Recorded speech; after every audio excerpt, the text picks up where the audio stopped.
Hello everyone, कैसे हो आप सब। स्वागत है आप सबका हमारे प्यारे से YouTube channel study with Sharda में। और आज की इस वीडियो में हम लोग क्लास 9th की जो सिविक्स का थर्ड चैप्टर है, इलेक्टोरल पॉलिटिक्स, उसको डिटेल में पढ़ेंगे। अगेन आपको पता है कि नोट्स के लिंक जो है आपको वीडियो के डिस्क्रिप्शन में मिल जाएंगे। और सबसे लास्ट वाली स्लाइड्स में भाई लोग आपको एमसीक्यूज और सारे इस चैप्टर के इंपॉर्टेंट क्वेश्चंस जो एग्जाम्स में आते हैं वो भी मिल जाएगा। तो पहले डिटेल में पूरे टॉपिक को समझो और फिर क्वेश्चंस जरूर लगाना, क्योंकि एग्जाम्स में भाई क्वेश्चंस ही आते हैं। चलो भाई, तो स्टार्ट करते हैं, आ जाओ। सबसे पहले मैं आपको ये बता दूं भाई कि इस चैप्टर में तुम्हें कौन कौन से टॉपिक्स पढ़ने हैं। सबसे पहले आपको क्या पढ़ना है, हरियाणा में एक इलेक्शन के बारे में थोड़ा बहुत आपको बताऊंगा। हरियाणा में एक इलेक्शन के बारे में जब आप इस वाले हरियाणा इलेक्शन को समझ जाओगे तो फिर आपको इलेक्शंस क्या होती हैं, इलेक्शंस में कंपटीशन सही है या गलत है ये बताऊंगा। इंडिया में इलेक्शन का प्रोसेस क्या होता है वो समझाऊंगा। और फिर सबसे लास्ट में भाई इलेक्शन कमीशन के बारे में बताऊंगा। तो एक एक करके सारे टॉपिक्स को बहुत ही डिटेल में पढ़ेंगे। तो रेडी हो आप सब, चलो स्टार्ट करते हैं। तो हाँ भाई, स्टार्ट करते हैं हरियाणा असेंबली इलेक्शंस के बारे में। होता क्या है भाई कि हरियाणा में एक नई पॉलिटिकल पार्टी बनती है। हरियाणा 1982 से हरियाणा में जब भी इलेक्शन होते थे तो एक ही पॉलिटिकल पार्टी जीतती थी, वो थी कांग्रेस पार्टी। अब हुआ क्या कि एक दूसरा लीडर है, इसका नाम था चौधरी देवीलाल। चौधरी देवीलाल एक ऑपोजिशन के लीडर आए और उन्होंने कांग्रेस पार्टी को हराने के लिए अपनी एक पॉलिटिकल पार्टी बनाई। उस पॉलिटिकल पार्टी का नाम था लोक दल। ठीक है भाई, सबसे पहले हमने क्या समझा कि हरियाणा में सबसे पहले कांग्रेस पार्टी हुआ करती थी बहुत दिनों से और अच्छा काम भी नहीं कर रही थी। तो हुआ क्या कि देवीलाल नाम के एक लीडर ने एक दूसरी पॉलिटिकल पार्टी बनाई, लोकदल। अब जब इन्होंने पॉलिटिकल पार्टी बना ली तो इन्होंने स्टार्ट किया इलेक्शन कैंपेन, यानी लोगों से जाके वोट मांगना स्टार्ट किया। आपने देखा होगा इलेक्शन कैंपेन में बहुत भीड़ होती है, डंके बजते हैं, नगाड़े बजते हैं, खूब मजा आता है। तो इलेक्शन कैंपेन स्टार्ट किया किसने, देवीलाल ने। इन इलेक्शन कैंपेन ऑफ 1987, 1987 के जो असेंबली इलेक्शन थे उसके लिए उन्होंने कैंपेन स्टार्ट किया। कैंपेन में उन्होंने लोगों से प्रॉमिस किया, लीडर्स हमेशा प्रॉमिस ही करते हैं मुंह में पान लेके। ठीक है भाई, तो प्रॉमिस उन्होंने क्या किया, that he would wave loan of farmers and small businessman. उन्होंने प्रॉमिस किया कि अगर आप मुझे वोट दोगे तो मैं सारे ही फार्मर्स और सारे बिजनेसमैनों का जितना भी लोन है सब माफ कर दूंगा। बेसिकली फार्मर्स का लोन माफ कर दूंगा, क्योंकि पता है आप सबको कि फार्मर्स जो होते हैं वो अपनी खेती के लिए लोन तो लेते हैं, लेकिन उन्हें इतना फायदा नहीं हो पाता कि वो लोन रिटर्न कर पाए। और इसीलिए क्या होता है, वो कर्ज में फंसते चले जाते हैं, फंसते चले जाते हैं। तो चौधरी देवीलाल कहते हैं कि मुझे वोट दीजिए, मेरी पार्टी इलेक्शन जीतेगी, यानी लोक दल अगर इलेक्शन जीतेगी तो मैं सारे लोन माफ कर दूंगा। इमेजिन करो कि तुमसे आगे कोई कह रहा है कि लोन ले लो पबजी खेलने के लिए, फोन के लिए, और मैं माफ कर दूंगा वोट दोगे तो। मजा ही आ जाएगा, फिर तो आदमी पीएम बन जाएगा। अब हुआ क्या कि वोटिंग का दिन आया। People voted in favour of Lokdal.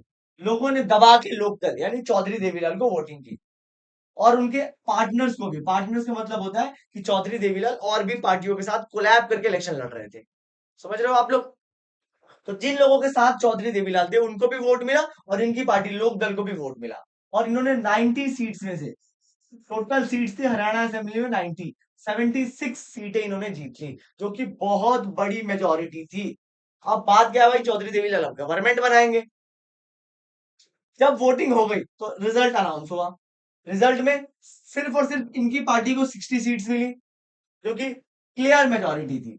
और कांग्रेस के सिर्फ 5 सीटें मिली।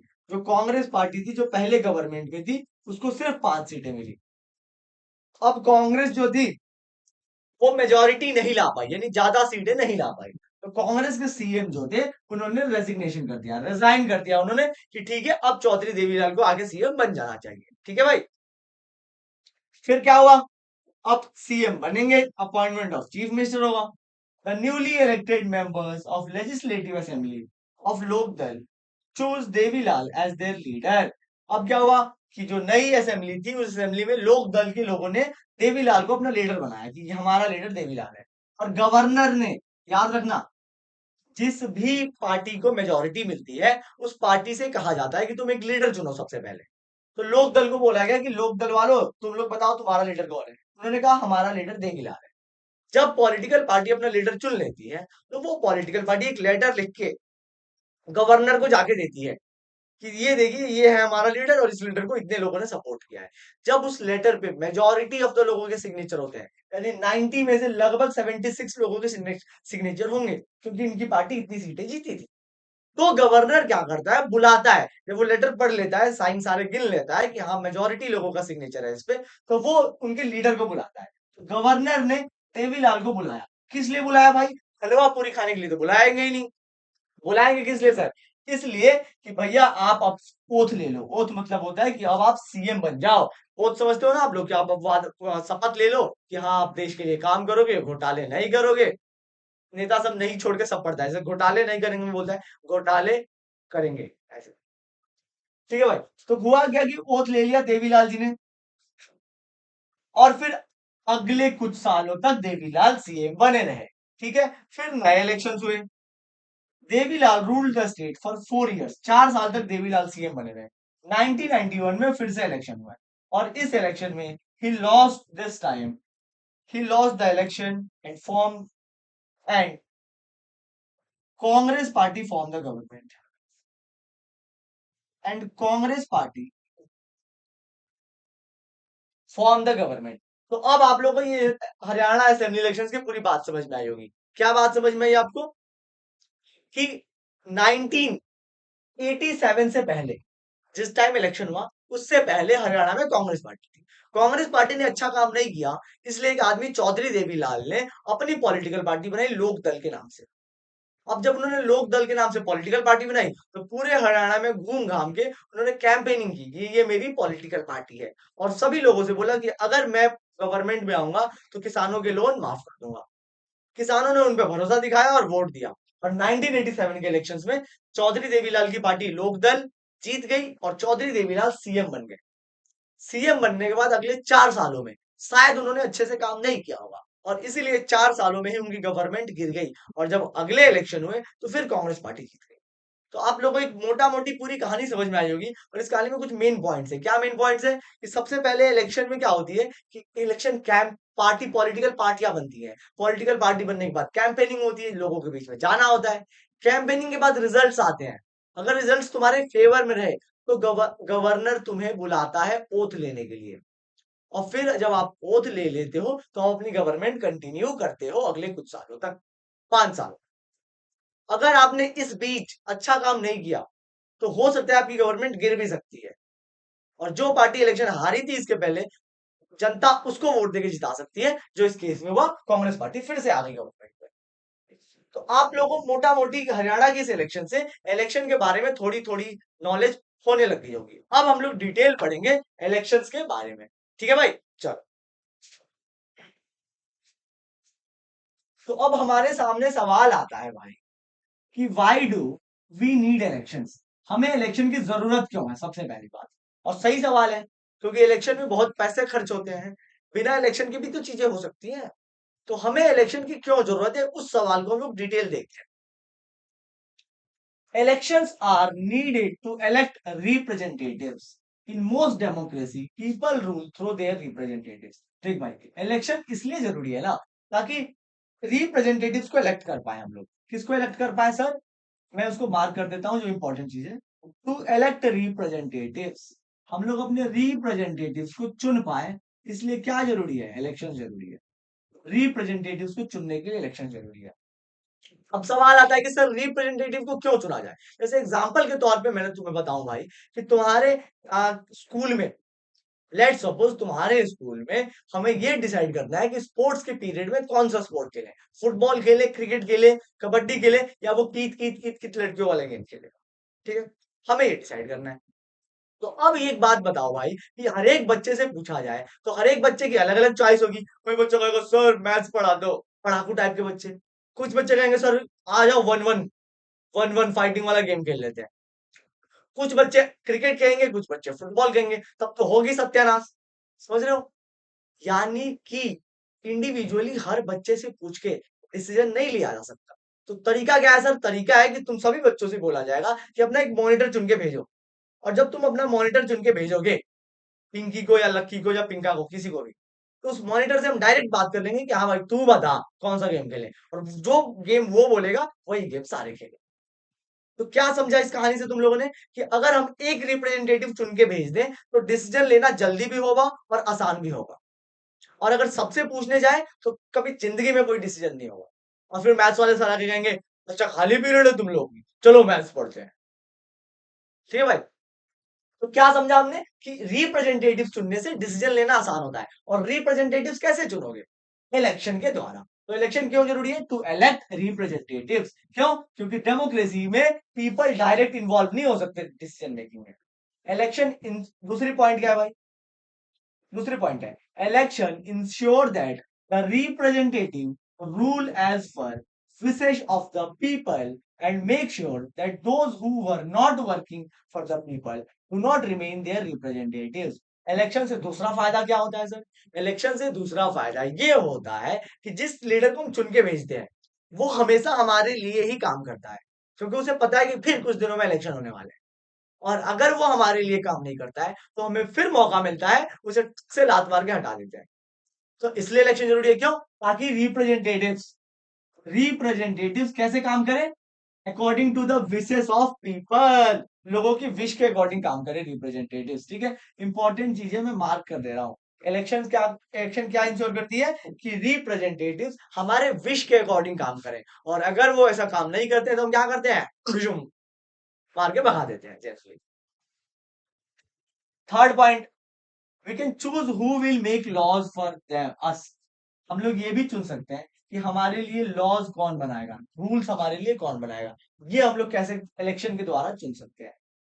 Fourth point, we can choose who will form the government and what major and the take major decisions. और गवर्नमेंट कौन बनाएगी ये हम डिसाइड करते हैं जब इलेक्शंस होते हैं। तो इसलिए इलेक्शन जरूरी है। ठीक है भाई।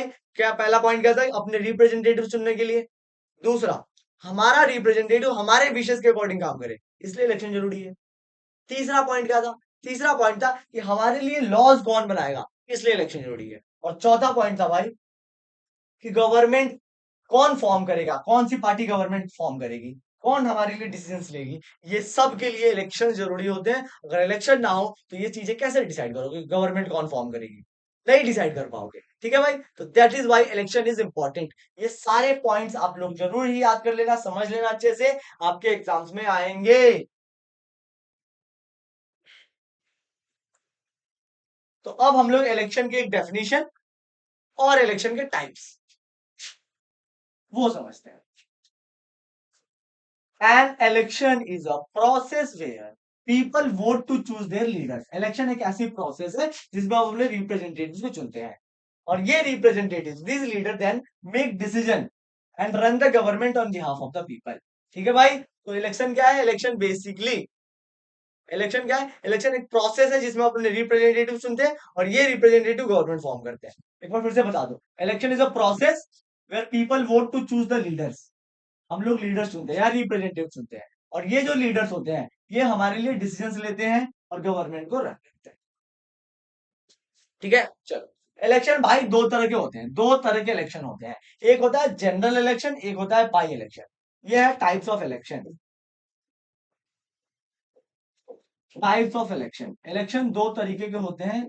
एक होता है जनरल इलेक्शन, दूसरा होता है बाई इलेक्शन।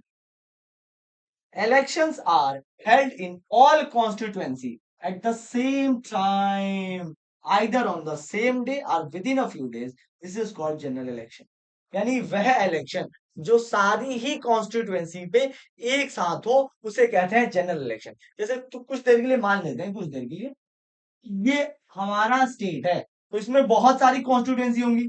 ये इलाका होगा, ये इलाका होगा, ये इलाका होगा, ये इलाका होगा, A B C D E. मान लेते हैं 5 इलाके हैं। अब इन पांचों ही इलाकों में एक ही बार अगर इलेक्शन हो, एक ही दिन में इलेक्शन हो, विद इन फ्यू डेज और some day, one day only, तो अगर एक ही दिन में सब जगह इलेक्शन हो जा रहे हैं तो उसे हम बोलेंगे जनरल इलेक्शन। ठीक है, जैसे एग्जांपल के तौर पे सीएम का इलेक्शन देखना। जिस किसी भी स्टेट से आप हो, उस स्टेट में जब सीएम के इलेक्शन होते हैं तो सारी सीटों पे इलेक्शन एक ही दिन हो जाता है। ऐसा थोड़ी होता है कि इस सीट पे आज इलेक्शन है और इस वाले सीट पे अगले साल होगा। ऐसा नहीं होता है, सभी सीटों पे एक साथ इलेक्शन होता है, फिर एक साथ रिजल्ट आते हैं और फिर सीएम का नाम अनाउंस होता है। या फिर प्राइम मिनिस्टर का अगर इलेक्शन हो भाई, प्राइम मिनिस्टर का इलेक्शन, तो पूरी इंडिया में इलेक्शन कुछ ही दिनों में हो जाता है। मतलब एक दिन में पूरी इंडिया में तो नहीं करा सकते ना, इतना इजी नहीं है, लेकिन हाँ, एक हफ्ते 15 दिन में पूरी इंडिया में इलेक्शन हो जाता है। समझे, उसे हम कहते हैं जनरल इलेक्शन। तो अब समझे जनरल इलेक्शन क्या है, कि election held in all the constituency eight the same time. एक ही समय में जब सभी कॉन्स्टिट्यूएंसी पे इलेक्शन हो जाए तो उसे हम कहते हैं जनरल इलेक्शन। ये इलेक्शन या तो एक ही दिन में हो जाते हैं या फिर कुछ दिनों में होता है। याद रखना कि जनरली अगर छोटे स्टेट्स हैं, स्मॉल स्टेट्स, तो एक ही दिन में इलेक्शन हो जाता है। अगर थोड़े बड़े स्टेट्स हैं, जैसे यूपी जैसा बड़ा स्टेट है, बिहार जैसा बड़ा स्टेट है, उत्तराखंड जैसा अगर छोटा स्टेट है, तो एक ही दिन में हो जाएगा।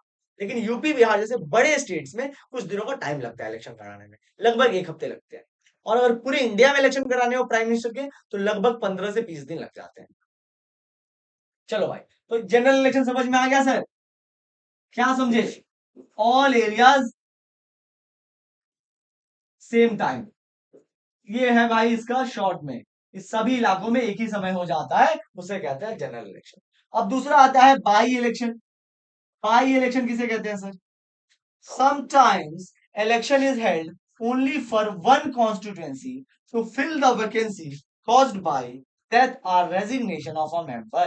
This is called by election.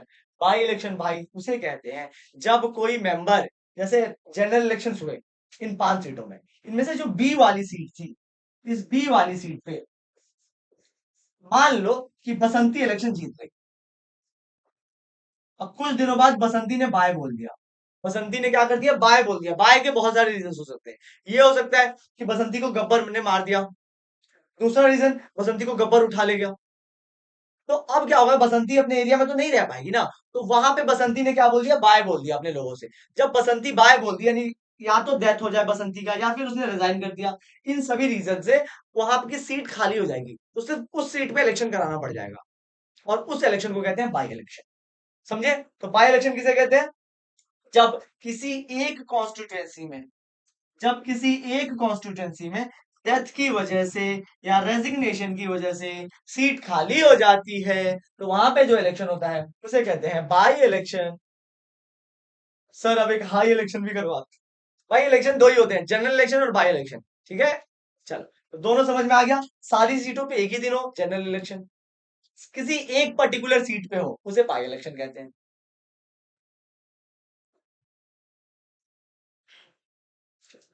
What makes an election democratic?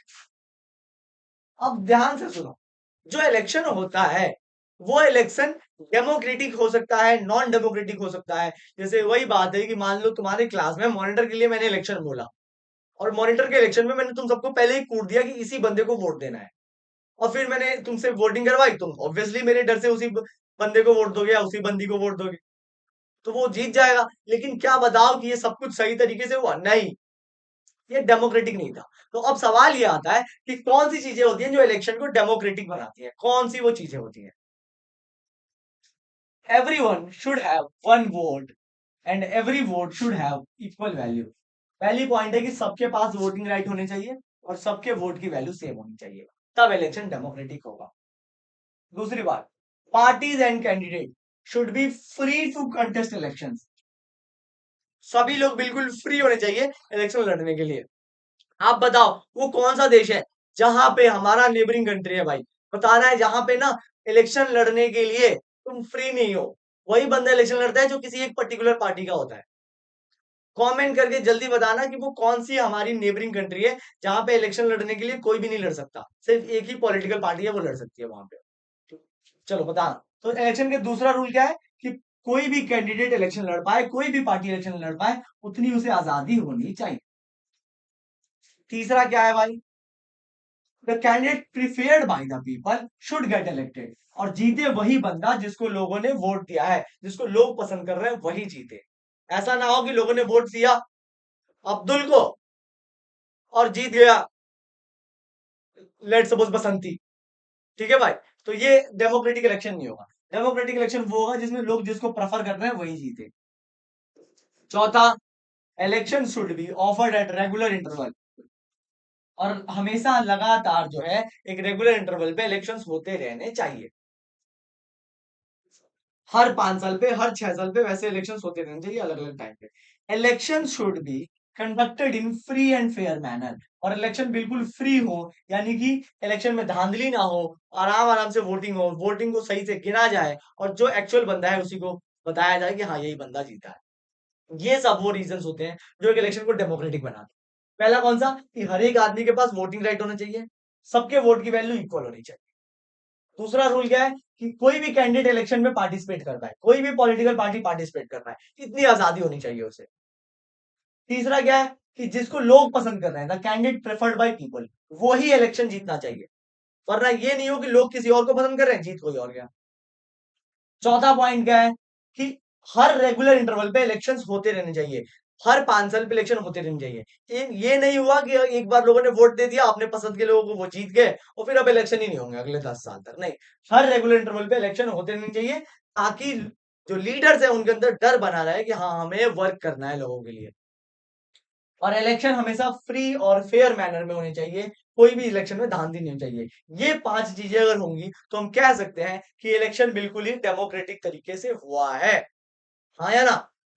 तो इन 5 चीजों को आप लोग अपने जहन में रखना, दिमाग में रखना, एग्जाम्स में आते हैं। अब अगला सवाल है भाई, अगला सवाल है कि क्या is it good to have political competition? क्या पॉलिटिकल कंपटीशन, इसी को कहते हैं इलेक्टोरल कंपटीशन,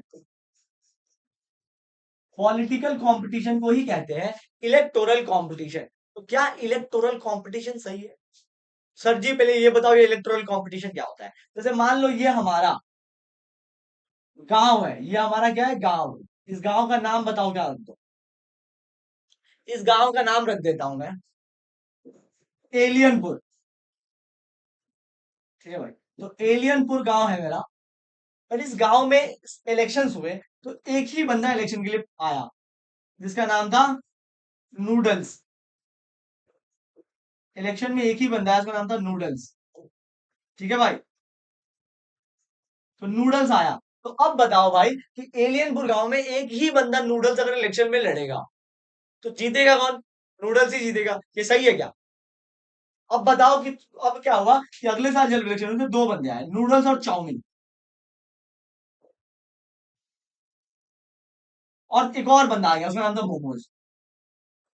क्या बात कर रहे हो सर, पढ़ा रहे हो या पूरा यहाँ पे मैस खोल दिया, मेनू खोल दिया आपने तो अब बताओ कि कौन सा बेस्ट रहेगा, अपने दिल से पूछो कौन सा बेस्ट रहेगा। नूडल्स, चाउमीन, मोमोज, तीनों इलेक्शन में खड़े हो, वो अच्छा रहेगा, या फिर सिर्फ नूडल्स नूडल्स खड़ा हो वो रहेगा?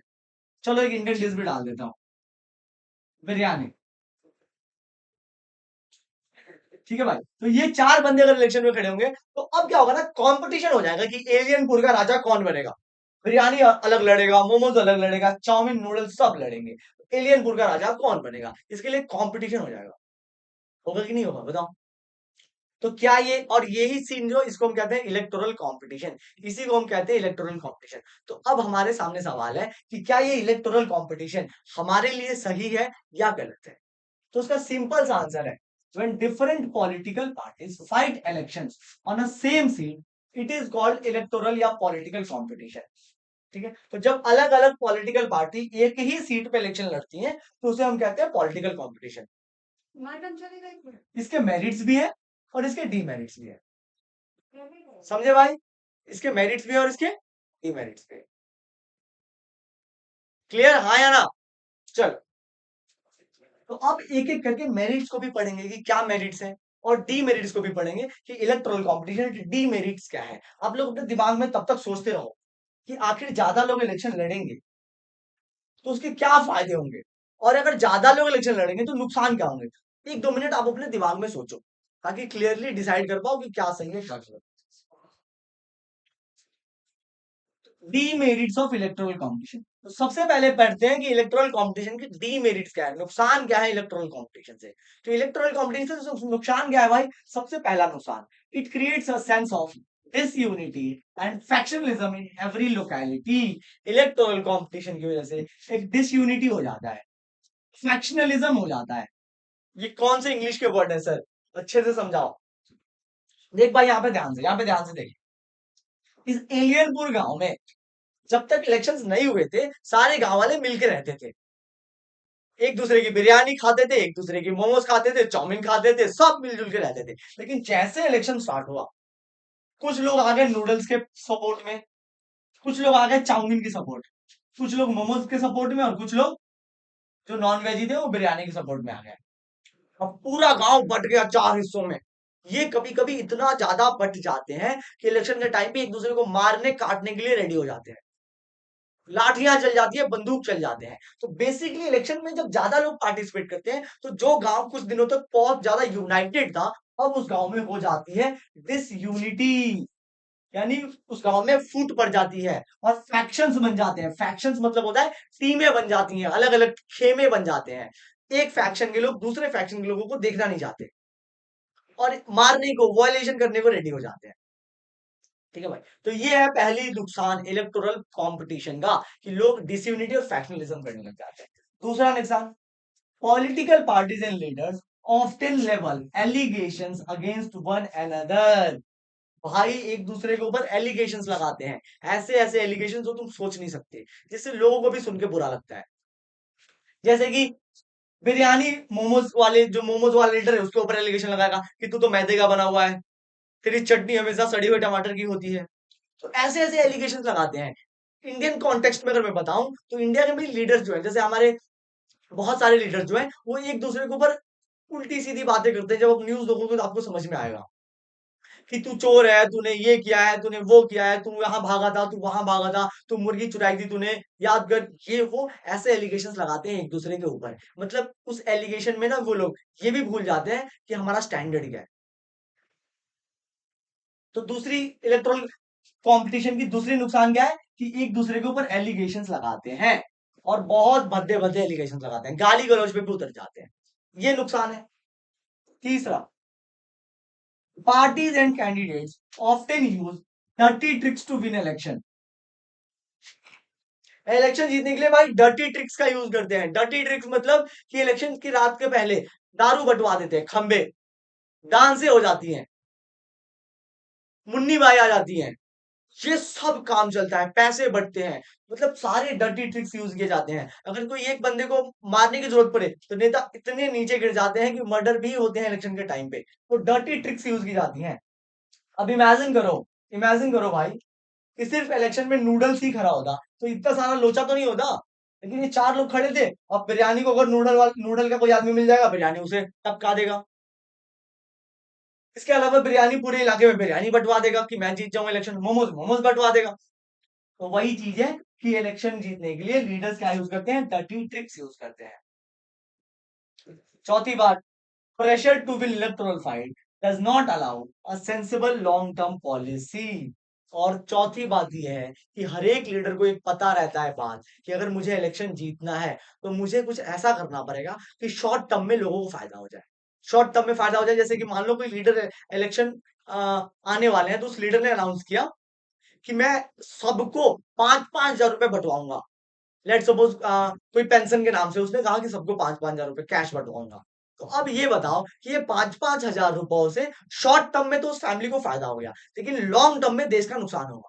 और ये बात उस लीडर को भी पता है कि लॉन्ग टर्म में देश का नुकसान होगा, लेकिन सिर्फ इलेक्शन जीतने के लिए, ताकि बिरयानी ना जीत जाए, मोमोज ना जीत जाए, चाउमीन ना जीत जाए, इसलिए क्या कर रहा है वो बंदा, वो शॉर्ट टर्म में अपना देश का बेड़ा गर्क कर रहा है। तो ये एक नुकसान है क्या, कि कोई लॉन्ग टर्म पॉलिसी देश में बन नहीं पाती, क्योंकि बहुत ज्यादा प्रेशर होता है। और लॉन्ग टर्म पॉलिसीज में जनरली क्या होता है, लोगों को नुकसान होता है। पहले तो क्या होता है, लोगों को थोड़ी दिक्कतें होती हैं, आगे चल के चीजें सही हो जाती हैं। लेकिन कोई भी लीडर रिस्क नहीं लेता, वो शॉर्ट टर्म में ही लोगों का अच्छा कर देता है, भले लॉन्ग टर्म में देश का बेड़ा गर्क हो जाए। In respect of above demerits are unhealthy competition. Some good people who may wish to serve the country do not enter in arena। और इसीलिए क्या होता है भाई, कि कुछ अच्छे लोग भी ना पॉलिटिक्स में नहीं आते। क्यों? क्योंकि वो नहीं चाहते कि उनके खिलाफ ये सब चीजें हों। तो एक बार मैं फिर से बता दूं कि जब ज्यादा लोग इलेक्शंस में पार्टिसिपेट करते हैं तो क्या उसके नुकसान है। तो सबसे पहला नुकसान क्या है भाई, गांवों में डिसयूनिटी हो जाती है। सबसे पहला नुकसान क्या है, गांवों में डिसयूनिटी हो जाती है। दूसरा, ये एक दूसरे के ऊपर एलिगेशंस लगाते हैं, गाली गलौज पे उतर जाते हैं लीडर्स एक दूसरे को। तीसरा, डर्टी ट्रिक्स यूज करते हैं, पैसे बंटवाते हैं और नशे बंटवाते हैं, मर्डर्स होती हैं, क्राइम होता है। और चौथा, देश में कोई लॉन्ग टर्म पॉलिसी नहीं चल पाती। हर लीडर लोगों को प्लीज करने की कोशिश करता है, प्लीज मतलब खुश करने की कोशिश करता है, और शॉर्ट टर्म में फायदा पहुंचाता है। तो लॉन्ग टर्म पॉलिसी नहीं बन पाती, देश का भला नहीं हो पाता। तो ये है भैया इलेक्टोरल कंपटीशन से देश को नुकसान। अब जब नुकसान है तो फायदे भी होंगे। तो थोड़ा चलो थोड़ा फायदे के बारे में बात कर लेते हैं कि क्या फायदे हैं। मेरिट्स ऑफ इलेक्टोरल कंपटीशन ये देख लेते हैं, क्या फायदे हैं इलेक्टोरल कंपटीशन के। तो अब जैसे कि फिर से देखो, ये चार बंदे अगर इलेक्शन लड़ रहे हैं, आ जाते हैं यहाँ पे फिर से, ये चार बंदे इलेक्शन लड़ रहे हैं, तो ये चार बंदे में नुकसान क्या क्या होगा वो तो हमने जान लिया। अब फायदा क्या होगा वो देखते हैं। फायदा तो आपको अभी अभी दिमाग में पता चल गया होगा। जब रेगुलर इलेक्टोरल कंपटीशन होते हैं, तो it provides incentive to the political parties and leaders, if they can satisfy voter with their work, they will be able to win again. अगर रेगुलर इलेक्शंस होते हैं, तो जो बहुत सारे लीडर्स होते हैं, उनको एक बात हमेशा दिमाग में रहती है कि अगर हम अच्छा काम करेंगे तो जीत जाएंगे, और अगर अच्छा काम नहीं करेंगे तो हार जाएंगे। क्योंकि अगर नूडल्स ने अच्छा काम नहीं किया तो चाउमीन जीत जाएगा, चाउमीन ने नहीं किया तो मोमोज जीत जाएगा। मतलब कि हमेशा ही लीडर के ऊपर एक प्रेशर रहता है कि अगर हमने अच्छा काम नहीं किया तो इलेक्शन हार जाएंगे, और अगर अच्छा काम किया, लोगों को सेटिस्फाई किया, तो हम लोग इलेक्शन जीत जाएंगे। Even if a political party is motivated only by the desire to be in power, it will compel to serve the people. और अगर इस पूरे सिनारियो में अगर कोई ऐसा लीडर जीत जाए जिसका मतलब ही था जीत इलेक्शन लड़ने का कि चोरी करना, पैसे कमाना, तो उस आदमी को भी लोगों के लिए काम करना पड़ता है। क्योंकि भैया पैसे तभी कमा पाओगे ना जब इलेक्शन जीतोगे, चोरी तभी करोगे ना जब जीतोगे, और जीतोगे कब, जब काम करोगे। तो यानी कि जब इलेक्टोरल कंपटीशन होता है, जब ज्यादा लोग होते हैं, तो एक ऐसा बंदा, एक ऐसी पॉलिटिकल पार्टी जिसका मोटिवेशन ही था क्या करना, पावर में रहना, पैसे कमाना, उसको भी जनता के लिए काम करना पड़ता है, वो कंपील हो जाता है लोगों को सर्व करने के लिए। और लास्ट में क्या है कि अगर ज्यादा लोग इलेक्शन में पार्टिसिपेट करते हैं, तो वोटर्स के सामने ऑप्शन रहता है कि वो बेस्ट को चूज कर पाए। और अगर एक ही कैंडिडेट इलेक्शन लड़ेगा तो कोई ऑप्शन नहीं रहता। तो इसके मेरिट्स भी है और डीमेरिट्स भी है। मेरिट्स क्या क्या है कि हमें बहुत सारे ऑप्शंस मिल जाते हैं। दूसरा, अगर कोई बंदा गलत बंदा इलेक्शन जीत गया, जिसका मतलब सिर्फ चोरी करना है, तो वो भी कुछ ना कुछ तो काम कर ही देता है, क्योंकि चोरी तभी कर पाएगा जब इलेक्शन जीतेगा। और तीसरा कि जो लोग हार चुके हैं, हारे हुए लोग हैं, या उनको भी क्या रहता है, एक वो रहता है कि अगर हम लोग अच्छा काम करेंगे, लोगों के बीच में जाएंगे, उनकी सेवा करेंगे, तो हम अगले इलेक्शन में जीत सकते हैं। तो ये बेटा टोटल फायदे होते हैं इलेक्ट्रॉनिक कॉम्पिटिशन के, तीन फायदे।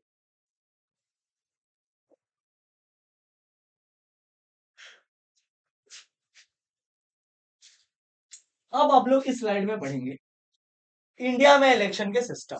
बताया था आपको कि अब हम लोग जब इलेक्शन क्या है पढ़ चुके हैं, हम लोग इलेक्शन के टाइप्स पढ़ चुके हैं, इलेक्शन से नुकसान फायदे ये सब देख चुके हैं। तो अब हम लोग देखेंगे क्या कि इलेक्शन के इंडिया में सिस्टम क्या है।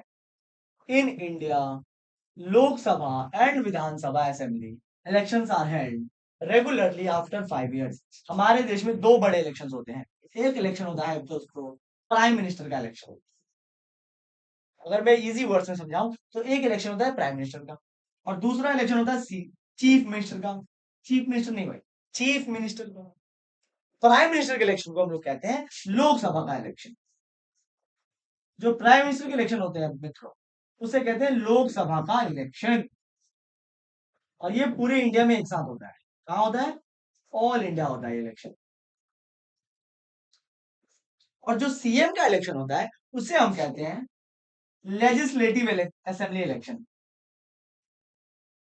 Legislative assembly election. और ये इलेक्शन किसके लिए होता है? सीएम के लिए।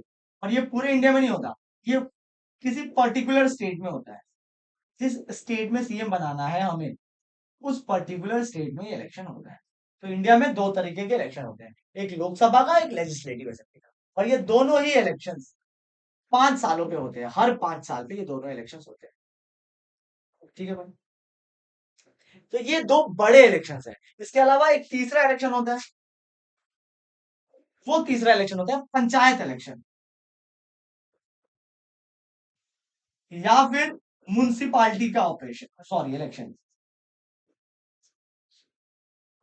म्युनिसिपैलिटीज का इलेक्शन होता है। तो ये दो छोटे इलेक्शन होते हैं। तो बेसिकली बड़े इलेक्शन कौन से होते हैं? प्राइम मिनिस्टर और सीएम के इलेक्शन होते हैं। और ये दोनों इलेक्शन कैसे होते हैं? हर 5 साल पे होते हैं, after every 5 years for Lok Sabha यानी lower house of the parliament and विधानसभा।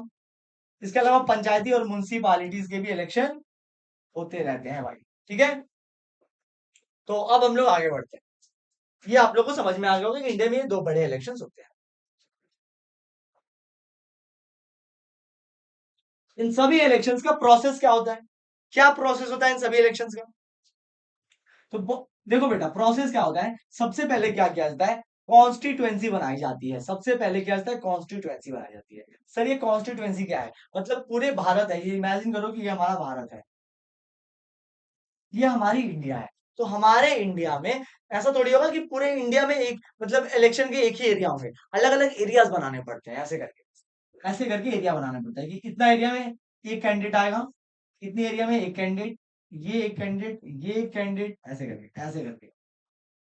ऐसे करके एरिया बनाने होते हैं। जैसे 1 2 3 4 5 6 7 8, ये मैंने ऐसे रफ तुम्हें समझाने के लिए 8 एरियाज बना दिए। और पर्टिकुलरली हर एक एरिया को क्या कहा जाता है?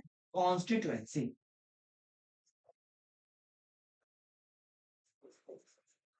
ठीक है भाई, तो हर एक एरिया को क्या कहा जाता है? कॉन्स्टिट्यूएंसी कहा जाता है। समझ में आ गया आप लोगों को? तो ऐसे टोटल मैंने 8 कॉन्स्टिट्यूएंसी बना दिए। तो सबसे पहले इलेक्शन में यही काम होता है कि तुम कॉन्स्टिट्यूएंसी डिसाइड करो कि कहां तक इलेक्शन होंगे, किन किन इलाकों को एक एरिया कहा जाएगा। तो ये कॉन्स्टिट्यूएंसी बनाना सबसे पहले कॉन्स्टिट्यूएंसी बनाना होता है। दूसरा, वोटर लिस्ट रेडी करना, मतलब कौन वोट देगा। क्योंकि हर साल क्या होता है कि हर साल कुछ लोगों की डेथ हो जाती है और कुछ लोग 18+ हो जाते हैं। तो वोटर लिस्ट रेडी करना, ये काम होता है। फिर क्या करना? इलेक्शन की डेट अनाउंस करना। जब ये दो काम हो जाते हैं, यानी कॉन्स्टिट्यूएंसी बन जाती है, वोटर लिस्ट रेडी हो जाता है, जो लोग 18+ हुए उन सबके नाम ऐड हो जाते हैं, तो अब डेट अनाउंस होता है कि फला डेट को इलेक्शन होंगे। जैसे इमेजिन करो कि 1 अगस्त को इलेक्शन होगा, ऐसा अनाउंस हो जाता है कि 1 अगस्त के दिन हम लोग दिल्ली के अंदर इलेक्शन कराने जा रहे हैं। अब जब इलेक्शन के डेट अनाउंस हो जाएंगे तो नॉमिनेशन फॉर्म होगा, यानी लीडर्स जो है जिनको इलेक्शन लड़ना है वो जाएंगे और जाके अपना नाम बताएंगे कि हाँ जी मैं इंटरेस्टेड हूँ इलेक्शन लड़ने के लिए। उसे कहते हैं नॉमिनेशन प्रोसेस। तो अब वो जाके जब बताएंगे कि भैया मैं इंटरेस्टेड हूँ इलेक्शन लड़ने के लिए, तो उनसे उनके वेरिफिकेशन होंगे। तो नॉमिनेशन अगर फॉर्म फिल कर देंगे तो अगला फॉर्म होता है स्क्रूटनी ऑफ नॉमिनेशन, मतलब उनका वेरिफिकेशन होगा कि उन्होंने चोर तो नहीं है, किसी दूसरे देश का तो नहीं है, ऐसे करके वेरिफिकेशन होंगे। उसके बाद क्या होगा भैया? एक डेट दिया जाएगा कि अगर अभी भी तुम्हें अपना नाम वापस लेना है, जैसे अगर तुम्हें डर लग रहा है इलेक्शन से, तो तुम विड्रॉ कर सकते हो। तो ये तीनों चीजें आप लोग समझ गए क्या? कि पहले जाके बताना होता है कि हम इलेक्शन लड़ेंगे। फिर दूसरी चीज, आपके वो स्क्रूटनी होती है, यानी आपके जांच होती है कि हाँ आपने सही किया है, आप सही आदमी हो या गलत आदमी हो। फिर अगर आप चाहो तो फिर भी अपना नाम वापस ले सकते हो। उसके बाद क्या होती है? इलेक्शन कमीशन जो है वो डेट अनाउंस करती है कैंपेनिंग के लिए, कि अब आप लोग जाके लोगों के बीच में वोट मांग सकते हो। आपको सिंबल मिल गया है, जैसे खटिया छाप मिल गया, खाट पे वोट दो, गुड़िया मिल गया, आपको कमल मिल गया, झाड़ू मिल गया, तो अब आप लोगों के बीच में जाओगे, कैंपेनिंग करोगे कि हाँ जी दीदी चाची दादी मुझे वोट दो। देखते हो जनरली नेता सब ऐसे मुंह में पान लेके वो लोग वोट दो दो ऐसे करके मुंह में जनरली पान लेके वोट मांगते हैं, क्योंकि उन्हें पता होता है कि पान लेंगे तो ज्यादा बोलेंगे नहीं, तो झूठ कम बोलना पड़ेगा। तो इलेक्शन कैंपेनिंग होती है। फिर इलेक्शन कैंपेनिंग खत्म हो जाती है और पोलिंग डे आता है। पोलिंग डे का मतलब जब लोग अपने घरों से निकलते हैं, वोट देते हैं। फिर अगर कहीं पे भी धांधली हुई होती है तो वहां पे रीपोलिंग होती है। जैसे किसी गांव में पता चला कि हाँ इस गांव में क्या हुआ था, लोगों को मार के भगा दिया था, गुंडों ने ही वोट दिया था सारा एक ही पार्टी को, तो वहां पे रीपोलिंग होती है और सबसे लास्ट में काउंटिंग होती है भाई, और फिर रिजल्ट का डिक्लेरेशन होता है। तो ये है इंडिया में इलेक्शन के टोटल प्रोसेस। हर एक प्रोसेस अब समझ में आया होगा। अब इनमें से कुछ प्रोसेसेस को हम डिटेल के अंदर पढ़ेंगे, ठीक है? एक बार इसका एसेस ले लो आप।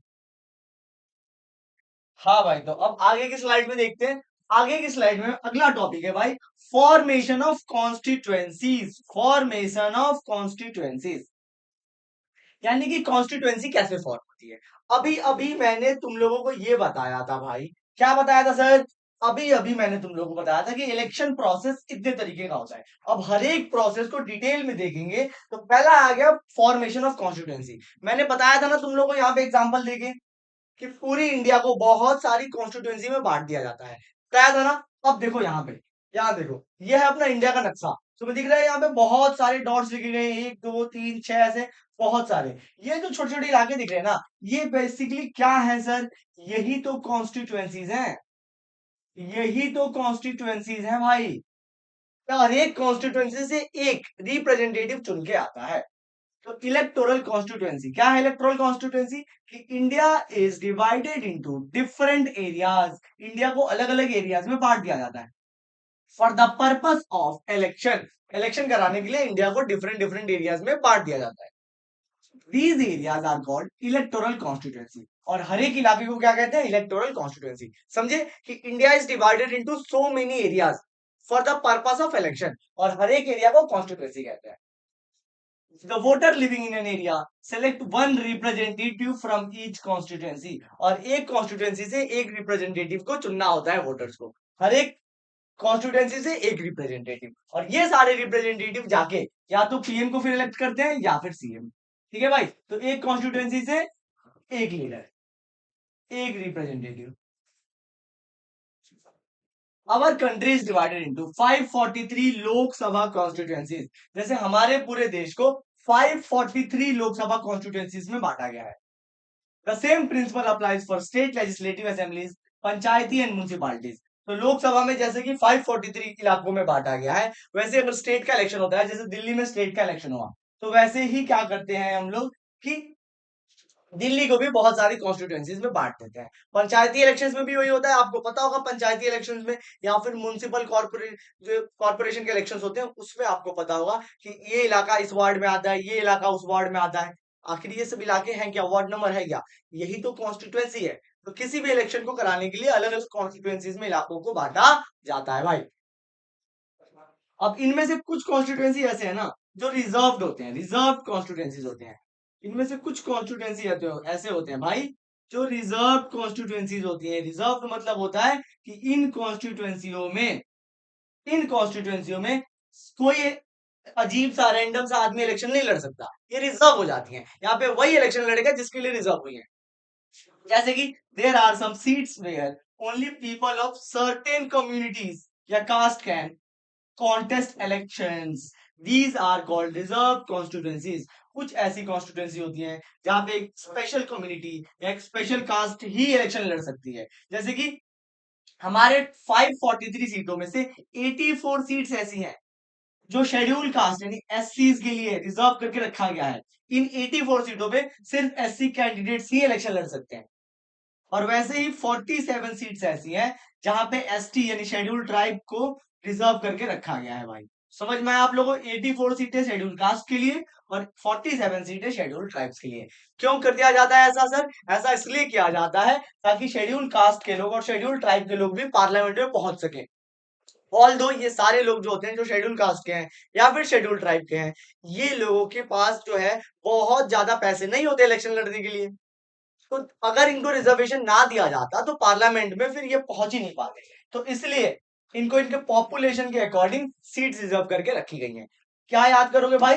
84 सीटें याद रखना, 84 सीटें शेड्यूल कास्ट के लिए और 47 सीटें शेड्यूल ट्राइब के लिए। आपके एग्जाम्स में एमसीक्यूज में भी आता है ये।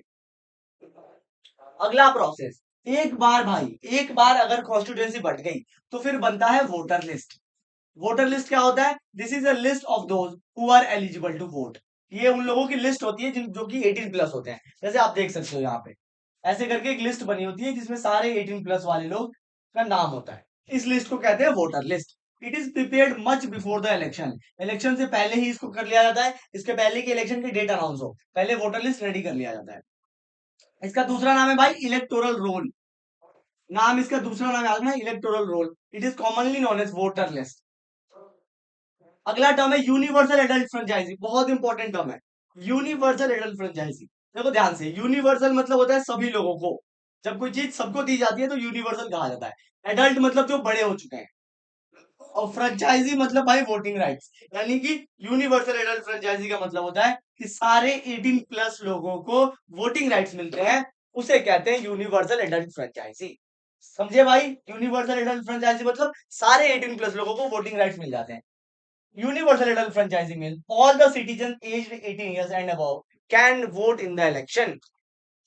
चलो, तो वोटर लिस्ट बन जाता है। उसके बाद क्या होता है? उसके बाद नॉमिनेशन होता है, यानी कि कैंडिडेट जाके अपने बारे में बताता है इलेक्शन कमीशन को। आप देख सकते हो यहाँ पे हमारे प्राइम मिनिस्टर नरेंद्र मोदी जो है वो अपना नॉमिनेशन फिल कर रहे हैं। कोई भी कैंडिडेट अगर इलेक्शन लड़ेगा तो उसका पहले काम क्या करना होता है कि उस कैंडिडेट को जाके अपना नॉमिनेशन फाइल करना होता है। उस नॉमिनेशन में उसे सारी छोटी बड़ी डिटेल्स बतानी होती है। मेरा नाम, फादर्स नेम, इतना एजुकेशन है, इतनी प्रॉपर्टी है मेरे पास, ये सब बताना होता है। Political parties nominate their candidate who get the party symbol. ठीक है, तो पॉलिटिकल पार्टीज क्या करती है? अपने अपने कैंडिडेट को सिंबल दे देती है कि इस इलाके से तू लड़ेगा, इस इलाके से तू लड़ेगा। और जिस भी व्यक्ति को, जिस भी कैंडिडेट को पार्टी का सिंबल मिलता है, वो आदमी क्या करता है? इलेक्शन कॉन्टेस्ट करता है। और अब उसे नॉमिनेशन फॉर्म फिल करना होता है। क्या फिल करना होता है? Nomination form. और भाई थोड़ी बहुत मनी, सिक्योरिटी मनी भी देनी होती है। सर, इलेक्शन लड़ने के लिए सिक्योरिटी मनी क्यों देनी पड़ती है? अभी मैंने बताया था कि जब तुम नॉमिनेशन फिल करने जाओगे तो तुमसे सारे तुम्हारे details, education, property, crime detail सब पूछेंगे तुमसे, और थोड़ा बहुत पैसा भी लेंगे तुम्हें।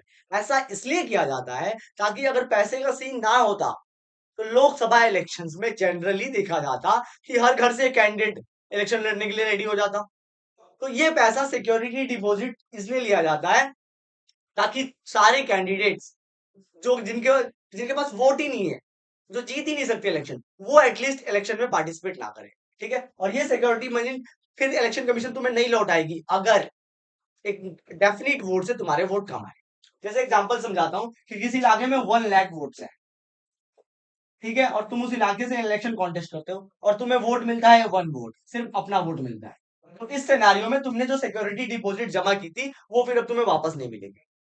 इलेक्शन कमीशन कहेगी कि पागल आदमी, 1 वोट मिल रहा है, तू भी तो इलेक्शन के लिए आ गया। ठीक है, तो इसलिए सिक्योरिटी डिपॉजिट रखा जाता है ताकि एटलीस्ट वही कैंडिडेट इलेक्शन में आए जो सच में इंटरेस्टेड है।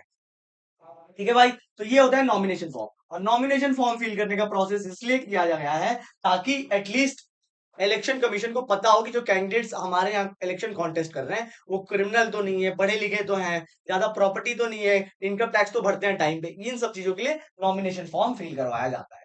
ठीक है, आप देख सकते हो यहाँ पे Modi ji nomination form fill कर रहे हैं और ये है इलेक्शन कमीशन के वो अधिकारी। बेसिकली ये आईएएस ऑफिसर्स होते हैं। तो आप देख सकते हो आईएएस ऑफिसर की कितनी पावर है कि प्राइम मिनिस्टर खड़े हैं, आईएएस ऑफिसर बैठा हुआ है। ठीक है, तो ये इलेक्शन कमीशन के वो अधिकारी हैं और ये अपना नॉमिनेशन फॉर्म उन्हें मोदी साहब दे रहे हैं। अब क्या है भाई, अगर एक बार नॉमिनेशन हो गया तो अब शुरू होता है तांडव, मौत का तांडव, जिसे कहा जाता है इलेक्शन कैंपेनिंग। इलेक्शन कैंपेनिंग बहुत खतरनाक मौत का तांडव शुरू होता है। कैसे भाई? The main purpose of election is to give people a chance to choose their representative, so they need to know who is better representative and which party will make a better government. Election का मतलब ही होता है कि जनता जो है, वो जो भी लोग इलेक्शन में पार्टिसिपेट कर रहे हैं, जनता उनको अच्छे से जान पाए। है कि नहीं? जब तक हम जानेंगे नहीं अपने कैंडिडेट्स को अच्छे से, हमें पता कैसे चलेगा कि हमें वोट किसको करना है? तो इसीलिए नॉमिनेशन के जस्ट बाद कैंडिडेट्स को मौका दिया जाता है कि कैंडिडेट जनता के बीच में जाओ और अपने बारे में बताओ। और ये जो प्रोसेस होती है उसे कहते हैं इलेक्शन कैंपेनिंग। इसमें क्या होता है जनरली? इसमें रिप्रेजेंटेटिव जनता के बीच में जाता है और अपनी पॉलिसीज, अपनी गवर्नमेंट की पॉलिसीज, अपना विजन लोगों को बताता है कि मैं ये करूंगा। ठीक है, the candidate contact their voter, candidate voter से कॉन्टेक्ट करता है। Political leader address election meetings, election meetings करते हैं। Political party mobilize their supporter, और अपने अपने सपोर्टर को इकट्ठा करते हैं कि मुझे वोट करना। ठीक है, आप देख सकते हो यहाँ पे ऑपोजिशन लीडर है ये राहुल गांधी। देख रहे हो यहाँ पे अपने पूरा इलेक्शन कैंपेनिंग कर रहे हैं। यहाँ पे prime minister Narendra Modi election campaigning कर रहे हैं। तो हर कैंडिडेट नॉमिनेशन फिल करने के बाद इलेक्शन कैंपेन करता है। समझ में आ गया? और कोई पूछे व्हाट इज इलेक्शन कैंपेन, तो basically after the nomination election campaign start होता है। And this is because candidate can introduce himself to the voters, अपने वोटर्स को वो इंट्रोड्यूस कर पाए, बता पाए अपने वोटर्स को कि मैं क्या हूं, मैं क्या करने वाला हूं। इसलिए इलेक्शन कैंपेन पूरा किया जाता है। ठीक है भाई, अब इलेक्शन कैंपेन जब हो जाता है तब जनता जान जाती है। जनता को तब पता चल जाता है कि ये आदमी खड़े हुए हैं, ये काम करने वाला है, ये काम करने वाला है। तो अब अगला होता है भाई पोलिंग डे। यानी कि अब शुरू होगा भाई वोट देने का process. The final stage of election is the day when the voter cast और पोल देयर वोट्स। ये वो फाइनल दिन होता है जब सारे वोटर ऐसे लाइन में लग के, देख रहे हो यहाँ पे ऐसे लाइन में लग के अपना वोटर लिस्ट ले जाके, वोटर आई कार्ड जिसे कहते हैं, और वोटिंग देने पहुंचते हैं बूथ पे। That day is usually called the election day. इसे हम इलेक्शन डे कहते हैं। Now it is electric voting machine is used for record votes. आजकल वोटिंग जो है किस पे हो रही है? इलेक्ट्रिक वोटिंग मशीन पे। देख सकते हो इलेक्ट्रिक वोटिंग मशीन ऐसे दिखती है, ऐसे दिखती है इलेक्ट्रॉनिक वोटिंग मशीन। ठीक है, तो इसी पे आजकल वोटिंग की जाती है। तो अब जब वोटिंग हो जाती है in general elections, usually the counting of voters in the all constituency takes place at the same time. जैसे ही वोटिंग खत्म होती है उसके 1 या 2 दिन के बाद दिन आता है काउंटिंग डे। कौन सा डे आता है? Counting day. और लगभग जनरल इलेक्शंस में, जनरल इलेक्शन जहां पे सारे बूथों पे एक ही साथ इलेक्शन हुआ था, एक दिन के अंदर सारे वोट काउंट कर दिए जाते हैं। और सेम डे क्या किया जाता है? within few hours of counting, all the results are declared and it becomes a clear as to who will form the next government। और फिर बता दिया जाता है कि अगली गवर्नमेंट कौन सी पार्टी बनाने वाली है। तो आपको समझ में आ गया? आप लोग अच्छे से क्या समझे भाई? सबसे पहले कॉन्स्टिट्यूएंसी बनाई गई, फिर वोटर लिस्ट रेडी किया गया, फिर जैसे आपने देखा मोदी जी नॉमिनेशन करवा रहे थे, नॉमिनेशन हुआ, फिर कैंपेनिंग हुई, लोगों के बीच में गए, फिर लोग वोट देने गए, और फाइनली क्या हुआ? रिजल्ट का डिक्लेरेशन हो गया। तो ऐसे करके इलेक्शन पूरा फुलफिल हो जाता है भाई। अब इलेक्शन के दौरान कुछ चीजें होती हैं जो हमें समझना है। पूरा प्रोसेस हमने, आई होप आप लोगों ने एक एक करके पूरा प्रोसेस बहुत ही डिटेल से समझ लिया होगा। इलेक्शन प्रोसेस जो होता है वो एग्जाम के लिए महत्वपूर्ण क्वेश्चन हो जाता है, तो आपको सारा इलेक्शन प्रोसेस अच्छे से पता होना चाहिए। अगला है भाई model code of conduct. Model code of conduct, all the candidates and their parties follow model code of conduct. ये क्या है sir model code of conduct? भैया जब इलेक्शंस होते हैं तो इलेक्शन के दौरान, कैंपेनिंग के दौरान लीडर्स ये भी यूज करते हैं, मैंने बताया था आप लोगों की डर्टी ट्रिक्स यूज करते हैं, पैसे बंटवा देते हैं। तो इनको रोकने के लिए ना इलेक्शन कमीशन, यानी जो इलेक्शन कराती है, वो क्या करती है? एक मॉडल कोड ऑफ कंडक्ट निकालती है कि तुम्हें इलेक्शन के दौरान कैसे कंडक्ट करना है, कैसे बिहेव करना है। ठीक है, उसी को कहते हैं मॉडल कोड ऑफ कंडक्ट। ये क्या है सर? कि all the candidates and their party follow model code of conduct for election campaigning. Election campaign में सभी कैंडिडेट्स को model code of conduct follow करना पड़ता है। According to this, once election are announce, no party और candidate can. अब इसके नियम क्या है मॉडल कोड ऑफ कंडक्ट के?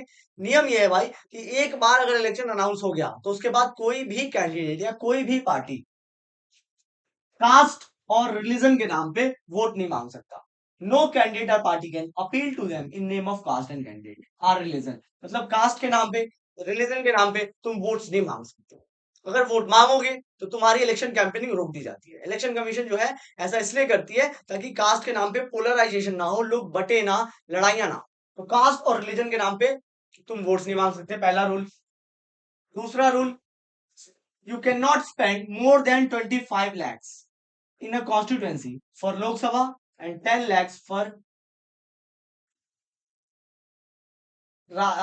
legislative assembly। समझे भाई? क्या कह रहा है कि अगर लोकसभा के इलेक्शन है, यानी अगर प्राइम मिनिस्टर के इलेक्शन है, तो एक कॉन्स्टिट्यूएंसी पे तुम 25 लाख से ज्यादा खर्च नहीं कर सकते। और अगर लेजिस्लेटिव असेंबली के इलेक्शन है, लेजिस्लेटिव, यहाँ पे राज्यसभा लिख दिया गया है, राज्यसभा काट लो, यहाँ पे इसको कर लो लेजिस्लेटिव असेंबली या फिर विधानसभा। हाँ जी, तो अगर जो, यानी जो सीएम के इलेक्शन होंगे, विधानसभा मतलब होता है सर सीएम। तो सीएम के इलेक्शन में एक कॉन्स्टिट्यूएंसी में तुम ज्यादा से ज्यादा 10 लाख रुपए खर्च कर सकते हो, और लोकसभा में यानी पीएम के इलेक्शन में 25 लाख रुपए एक कॉन्स्टिट्यूएंसी से। ऐसा इसलिए किया जाता है ताकि एक्सेस यूज ऑफ मनी के द्वारा वोट्स खरीद ना ले कैंडिडेट। समझ रहे हो? तो 25 लाख से ज्यादा खर्च नहीं कर सकते। तीसरा, you can not use any place of worship for election propaganda. इसके अलावा तुम किसी वर्शिप वाले प्लेस में, वर्शिप मतलब होता है तुम किसी मंदिर में नहीं जा सकते, तुम मस्जिद में नहीं जा सकते, इनका यूज तुम इलेक्शन रैली के लिए नहीं कर सकते, अपने वोट्स मांगने के लिए वर्शिप प्लेस पे यूज नहीं कर सकते। You can not use government vehicles, aircraft, officials for elections. इसके अलावा अगर तुम ऑलरेडी विनिंग कैंडिडेट हो, ऑलरेडी लेट सपोज की तुम्हारी गवर्नमेंट है, और तब अगर गवर्नमेंट है और तुम फिर इलेक्शन लड़ रहे हो, तो उस सिनेरियो में तुम गवर्नमेंट व्हीकल, गवर्नमेंट की एयरक्राफ्ट गवर्नमेंट ऑफिशियल्स को यूज नहीं कर सकते, यानी सरकार का पैसा तुम इलेक्शन में नहीं लगा सकते। दूसरे शब्दों में समझाऊं भाई, तो जैसे देखो यहाँ पे सीएम है, तो सीएम के जब तक नया सीएम नहीं बन जाता तब तक क्या होता है, वही आदमी सीएम रहता है। जैसे ये कालू नाम का आदमी एक सीएम है। अब जब तक नया सीएम नहीं बन जाता यही कालू सीएम रहेगा। तो हो सकता है कि ये कालू इलेक्शन रैली में अपनी सीएम वाली गाड़ी यूज करे, तो मॉडल कोड ऑफ कंडक्ट कहती है नहीं, तुम गवर्नमेंट व्हीकल यूज नहीं कर सकते। हर एक कैंडिडेट जो है अपनी गाड़ी यूज करेगा। पांचवा, मिनिस्टर शेल नॉट ले foundation stone of any project or take any big policy decision or make any promise of providing public facilities।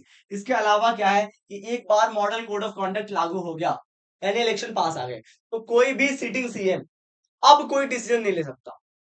समझे, जनरली ऐसा देखा जाता है, जैसे मान लो कि मैं हूं कालू की जगह, अब एक दूसरा एग्जांपल लेता हूं कि मैं हूं सीएम और मुझे पता है कि इलेक्शन होने वाले हैं अगले महीने, तो मैं इस महीने क्या करूंगा, इतना सारा हॉस्पिटल्स खोल दूंगा, इतने सारे स्कूल बनवा दूंगा और फिर लोगों से वोट ले लूंगा और जैसे जीत जाऊंगा फिर सारे हॉस्पिटल स्कूल बंद करवा दूंगा। ऐसा हो सकता है, हो सकता है, बिल्कुल हो सकता है। तो मॉडल कोड ऑफ कंडक्ट क्या कहती है, कहती है कि एक बार इलेक्शन के डेट अनाउंस हो गए तो अब तुम कोई नया काम नहीं कर सकते, कोई भी फाउंडेशन स्टोन तुम नहीं रख सकते, कोई भी प्रोजेक्ट लॉन्च नहीं कर सकते, कोई भी पब्लिक फैसिलिटी अनाउंस नहीं कर सकते।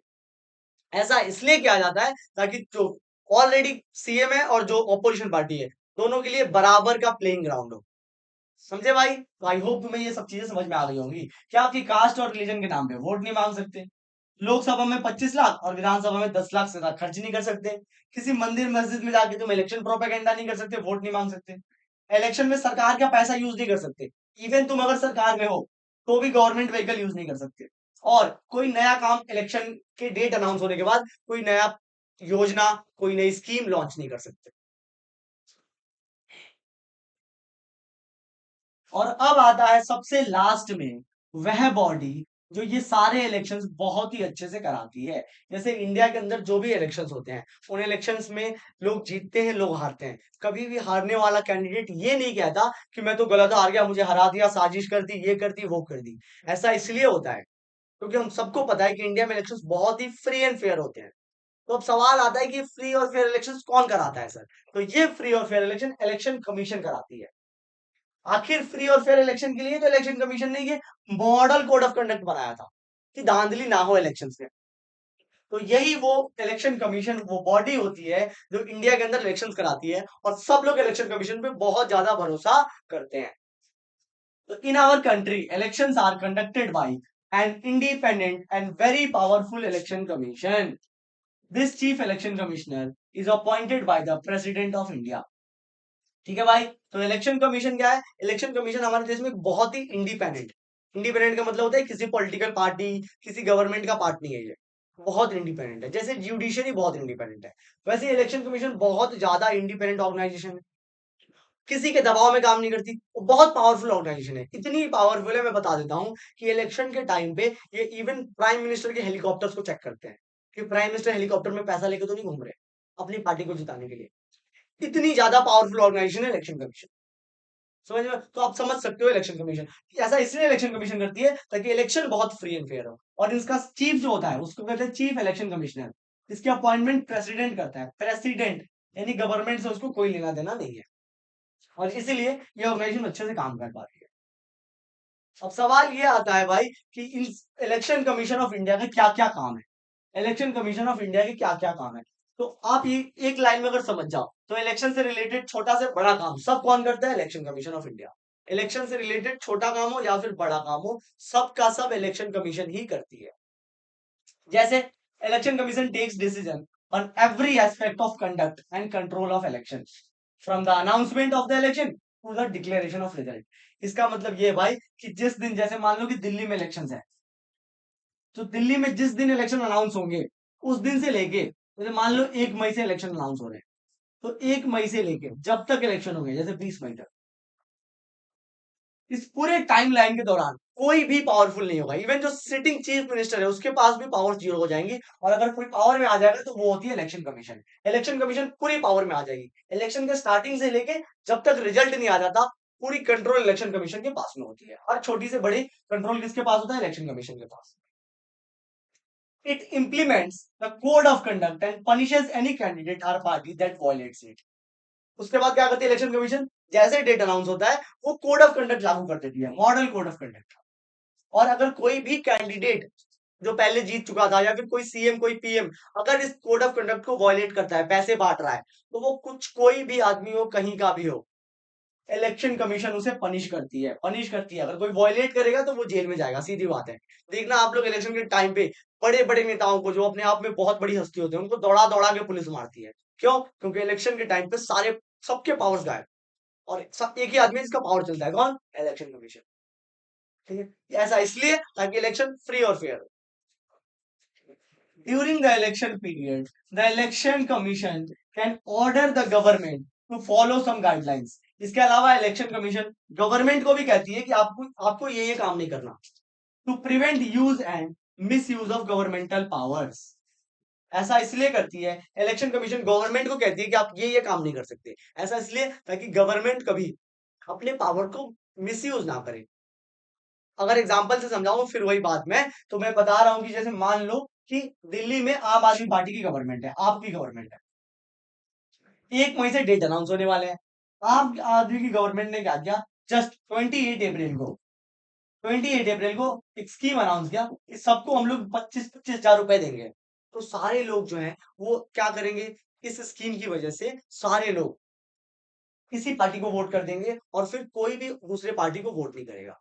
तो फिर इलेक्शन का कोई मतलब ही नहीं रह जाएगा। इसीलिए इलेक्शन कमीशन क्या करती है कि कोई भी अगर विनिंग पार्टी है, कोई भी गवर्नमेंट है, गवर्नमेंट को साफ-साफ कह देती है कि इलेक्शंस के इतने दिन पहले आप कोई भी नई स्कीम नहीं लॉन्च कर सकते, कोई भी नई गाइडलाइन नहीं लॉन्च कर सकते। ठीक है भाई? To enhance its chances to win election, ताकि अगर ऐसा करेंगे तो फिर इलेक्शन का कोई मतलब नहीं रह जाएगा। तो गवर्नमेंट को साफ-साफ गाइडलाइन नोटिस कर देती है कि आप लोग भैया ये काम नहीं कर सकते। When on election duty, government officers work under control of election commissioner and not the government. और जो गवर्नमेंट के ऑफिसर्स होते हैं वो भी पूरे इलेक्शन के दौरान सिर्फ और सिर्फ इलेक्शन कमीशन का सुनते हैं, किसी भी गवर्नमेंट की नहीं सुनते। जो गवर्नमेंट ऑफिसर्स होते हैं, जो एसएचओ होते हैं थाने के अंदर, जनरली नेताओं से इनकी पूरे साल सेटिंग होती है, लेकिन जब इलेक्शन आते हैं सारी सेटिंग गायब हो जाती है। वो सारे के सारे एसएचओ किसके सुनते हैं? सिर्फ इलेक्शन कमीशन की। ठीक है, तो ये इलेक्शन कमीशन काम करती है भाई। क्या करती है? मॉडल कोड ऑफ कंडक्ट लागू कर देती है इलेक्शन के स्टार्टिंग से लेकर लास्ट तक। कोई भी मॉडल कंडक्ट को वायलेट करे तो उसको पनिश करती है। गवर्नमेंट को गाइडलाइंस दे देती है कि आपको ये काम ही करना है, कोई नई स्कीम लॉन्च नहीं करनी। और चौथी बात कि सारे गवर्नमेंट ऑफिसर्स किसके हाथ में आ जाते हैं? इलेक्शन कमीशन के हाथ।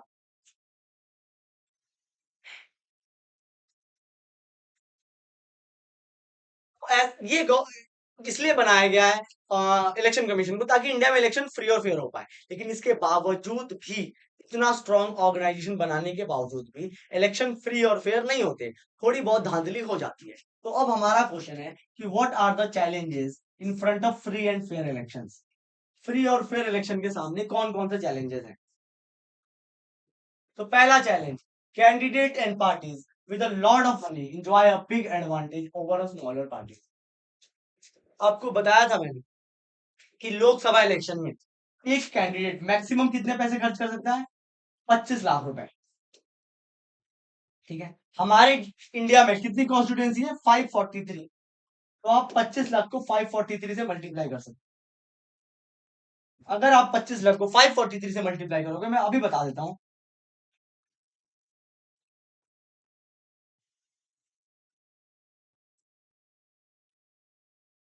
लगभग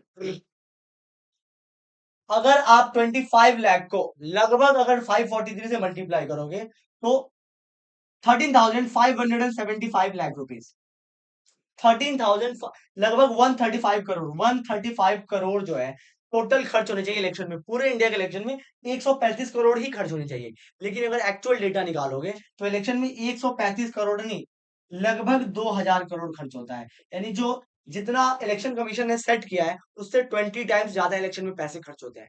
यानी एक कैंडिडेट 25 लाख से बहुत ज्यादा खर्च करता है, क्योंकि इलेक्शन कमीशन टोटली उनके ऊपर कर्व नहीं कर पाती। ठीक है, तो इलेक्शन में जो है वो फ्री और फेयर इलेक्शन के सामने बहुत सारे चैलेंजेस हैं। आपने भी सुना होगा इलेक्शन के एक दिन पहले पैसा बढ़ जाता है और वही लोग पैसा लेके वोट दे देते हैं। तो ऐसे करके फ्री और फेयर इलेक्शन टोटली अभी हम इंडिया इंडिया में अचीव नहीं किया है। तो उसके सामने चैलेंजेस क्या क्या है कि जिनके पास ज्यादा पैसा रहता है उनके सामने बहुत बड़ी एडवांटेज होती है कि इलेक्शन वही जीतते हैं।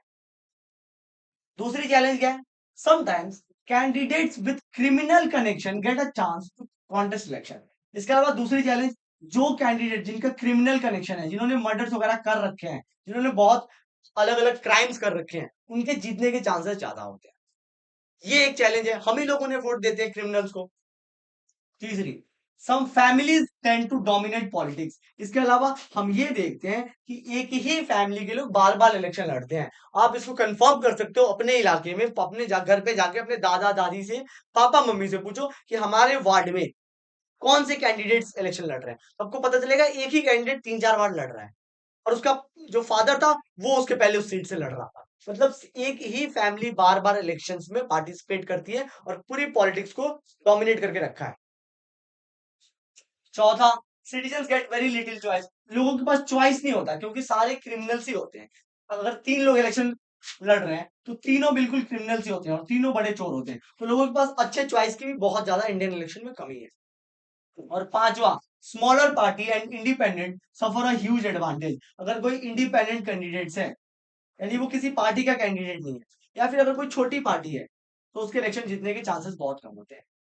तो ये चैलेंज है फ्री और फेयर इलेक्शन के साथ। एक बार फिर से बता रहा हूं, कौन सा चैलेंज? पहला, पैसे वाले कैंडिडेट्स के जीतने की चांसेस ज्यादा होती है। दूसरा, क्रिमिनल कनेक्शन वालों को जीतने के चांसेस ज्यादा होते हैं। तीसरा, कुछ फैमिलीज ही पूरे इलेक्शन को डोमिनेट करती हैं। चौथा, लोगों के सामने चॉइस बहुत कम होता है। और पांचवा, इंडिपेंडेंट कैंडिडेट्स को मौका बहुत कम मिलता है। अब देखते हैं कि इलेक्शन में धांधली का तरीका क्या क्या है, कौन कौन से अनफेयर तरीके, अनफेयर प्रैक्टिसेस यूज होते हैं इलेक्शन में, यानी इलेक्शन में धांधली कैसे की जाती है, अनफेयर प्रैक्टिसेस कौन कौन से इलेक्शन में किए जाते हैं। पहला, inclusion of false names and exclusion of genuine names in the voters list. जब भी इलेक्शन की डेट अनाउंस होते हैं तो डेट अनाउंस होने के जस्ट पहले आपको बताया था एक लिस्ट बनती है जिसे कहते हैं वोटर लिस्ट, और इस वोटर लिस्ट के द्वारा बड़ी पॉलिटिकल पार्टीज बहुत बड़े बड़े घपले करती हैं। वो जनरली क्या करती हैं कि उनको, अगर उनको लगता है कि इस इलाके में 100 वोट्स हैं और 100 में से 80 लोग ऐसे हैं जो मुझे वोट नहीं करेंगे, तो वो पॉलिटिकल पार्टी क्या करती है, एनी हाउ इन 18 लोगों के नाम वोटर लिस्ट से गायब कर देती है। इंडिया में ये चीजें बहुत ज्यादा देखने को मिल रही हैं कि वोटर लिस्ट से लोगों के नाम गायब कर दिए जाते हैं। बहुत ज्यादा एलिगेशंस भी लगाते हैं लीडर्स एक दूसरे के ऊपर, पॉलिटिकल पार्टीज लगाती हैं एक दूसरे के ऊपर कि हमारे वोटर्स का नाम ही वोटर लिस्ट से गायब कर दिया। और फिर क्या करते हैं भाई, जैसे 100 वोट था, 80 वोट दूसरी पार्टी को जा रहा था, जैसे मान लो पार्टी ए को जा रहा था, तो पार्टी बी ने क्या किया कि ये नाम 80 नाम काट दिए। अब क्या किया उसने, पार्टी बी ने 80 गलत नाम जोड़ दिए जो इनको वोट देंगे, और अब क्या हुआ, यहां से आराम से पार्टी भी जीत गई। तो वोटर लिस्ट में गड़बड़ी करके ये लोग इलेक्शन जीतते हैं, क्या करते हैं, फॉल्स नेम्स को ऐड कर देते हैं और जेन्युइन नेम्स को हटा देते हैं। ये एक धंधा है भाई इलेक्शन जीतने का। दूसरा, misuse of government facilities and officials by ruling party.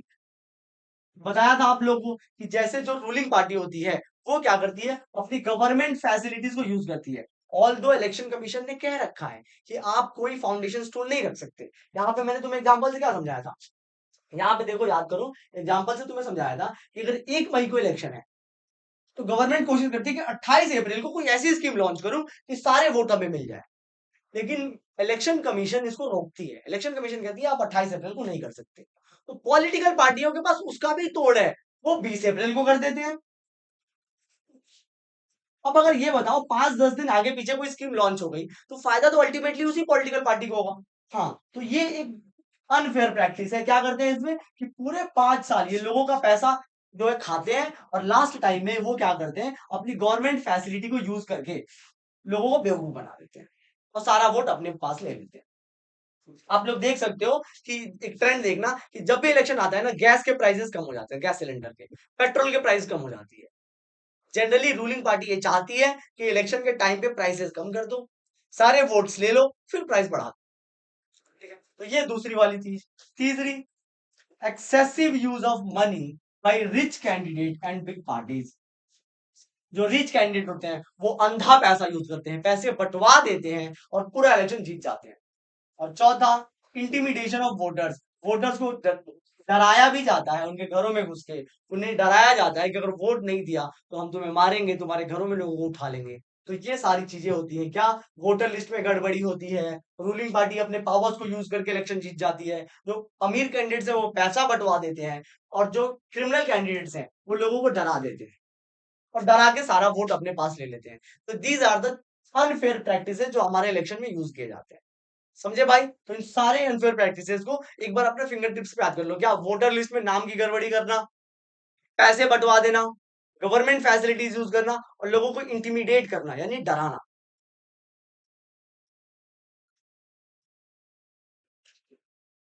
And the last slide है भाई, वो है स्लोगन्स। इलेक्शन के टाइम पे स्लोगन्स बहुत जरूरी होते हैं। जनरली स्लोगन्स क्या करते हैं, पूरा मोमेंटम शिफ्ट करते हैं। स्लोगन क्यों इंपॉर्टेंट है सर? अरे आप लोग भी जब स्कूलों में जब कोई रैली निकालते हो, कोई इवेंट करते हो, तो उसमें स्लोगन जरूर यूज करते होगे।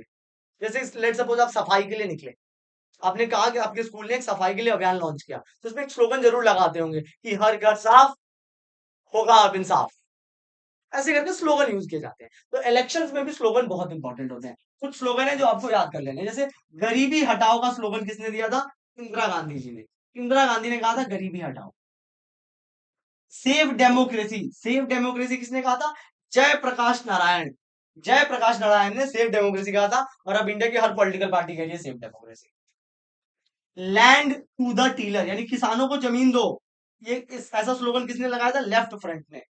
और protect the self respect of Telugus, ये स्लोगन एनटी रामाराव की पार्टी ने लगाया था। ये एनटीआर जूनियर का पापा था। एनटीआर जूनियर वो जो फिल्मों में काम करता है, उसका पापा बहुत बड़ा लीडर था आंध्र प्रदेश का। तो ये protect the self respect of Telugu नाम का स्लोगन उसने दिया था। तो आई होप आप लोगों को ये स्लोगन्स भी समझ में आए होंगे। ये स्लोगन जनरली रट जाना आप लोग, क्योंकि ये कहाँ आता है सर? ये एमसीक्यूज में पूछ देगा कि गरीबी हटाओ का स्लोगन किसने दिया था। चैप्टर जो है भाई, चैप्टर जो है वो खत्म हो चुका है। अब आए हैं एमसीक्यूज और क्वेश्चन आंसर्स। ये एमसीक्यू और क्वेश्चन आंसर कौन करेगा? ये आप करोगे। पूरी चैप्टर को मैंने डिटेल से समझाने की कोशिश की है। आप लोग कमेंट करके रिव्यू जरूर देना। कोई पॉइंट अगर समझ में ना आई हो, कोई चीज जो आपको थोड़ी परेशान कर रही हो, तो जरूर हमसे पूछो कमेंट करके, हम रिप्लाई करेंगे आप लोगों का। दोस्तों में अपने ये वीडियो शेयर कर दो, उन दोस्तों को जो थोड़ा पढ़ना चाहते हैं। और हमारे चैनल को सब्सक्राइब कर लो, लाइक कर लो, आपको सारा कंटेंट डी में मिल जाएगा। नोट्स जो है लिंक से जाके जरूर डाउनलोड कर लो, और उसको अपने स्कूल ग्रुप में दोस्तों में शेयर कर दो नोट्सों को। मन लगा के पढ़ते रहो। Bye everyone, take care.